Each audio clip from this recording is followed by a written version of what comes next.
Hello बच्चों, तो next हमारा जो टॉपिक है वो है factor influencing ionic bond formation. जो आयनिक बॉन्ड बनते हैं उनको कौन कौन से फैक्टर अफेक्ट करते हैं। तो फर्स्ट है आयनाइजेशन इंथैल्पी। आयनाइजेशन इंथैल्पी जो हमने थर्ड चैप्टर में भी पढ़ा था।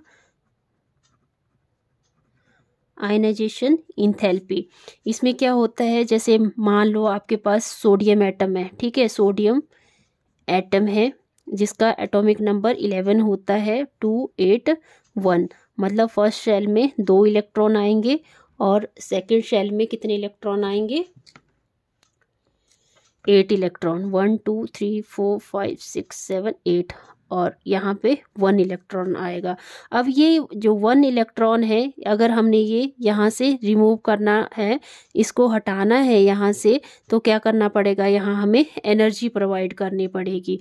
ये जो एनर्जी प्रोवाइड करनी पड़ेगी इसको हम डेल्टा HI से भी डिनोट करते हैं, ठीक है, जिसको आयनाइजेशन इंथैल्पी बोलते हैं। और ये एंडोथर्मिक होती है, मतलब ये पॉजिटिव आती है, ठीक है।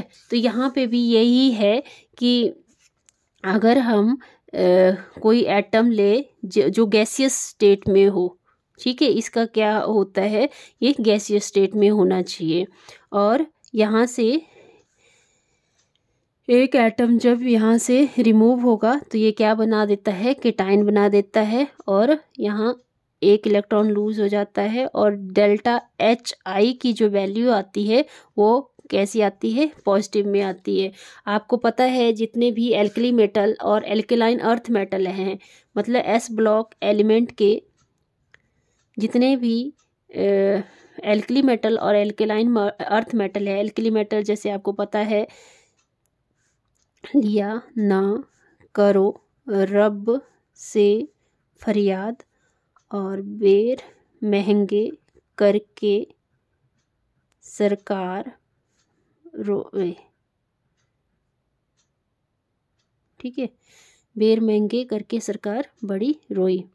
तो इस तरह से आपने ये जितने भी S ब्लॉक के एलिमेंट हैं, तो ये जो S ब्लॉक के एलिमेंट हैं ये पॉजिटिव, मतलब Na positive, K positive, Rb positive, Sc positive, Fr positive ऐसे बनाएंगे। और Be2 positive, Mg2 positive, Ca2 positive, 2 positive cation की फॉर्मेशन करेंगे, ठीक है। तो एक तो फैक्टर ये अफेक्ट करता है। दूसरा है electron gain enthalpy. Electron gain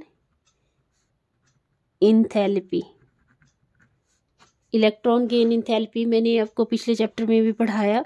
जैसे क्लोरीन का केस था, क्लोरीन का एटॉमिक नंबर होता है 17287।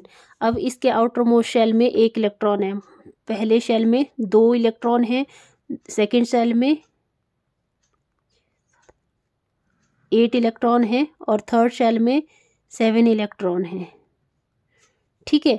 अब इसमें 1 इलेक्ट्रॉन हमने ऐड करना है, 1 इलेक्ट्रॉन क्या करना है, ऐड करना है।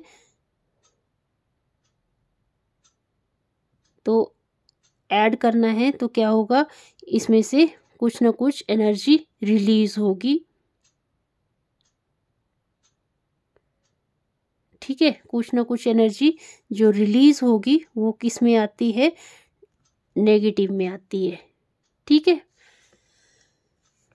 तो इसका एग्जांपल है, जैसे कोई भी एग्जांपल ले लिया है इसमें, बी जो गैसियस स्टेट में है और इसमें अगर हम 1 इलेक्ट्रॉन ऐड करते हैं तो क्या बनाता है, ये एनाइन की फॉर्मेशन करता है।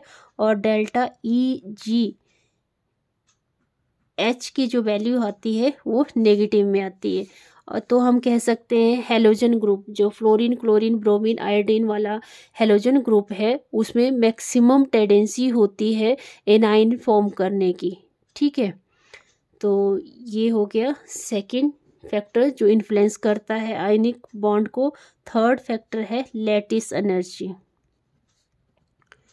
लैटिस एनर्जी, लैटिस एनर्जी क्या होती है, आयनिक कंपाउंड जो है वो एग्जिस्ट करते हैं क्रिस्टलाइन सॉलिड में, ठीक है, उसी को हम क्या बोलते हैं, क्रिस्टल लैटिस भी बोलते हैं।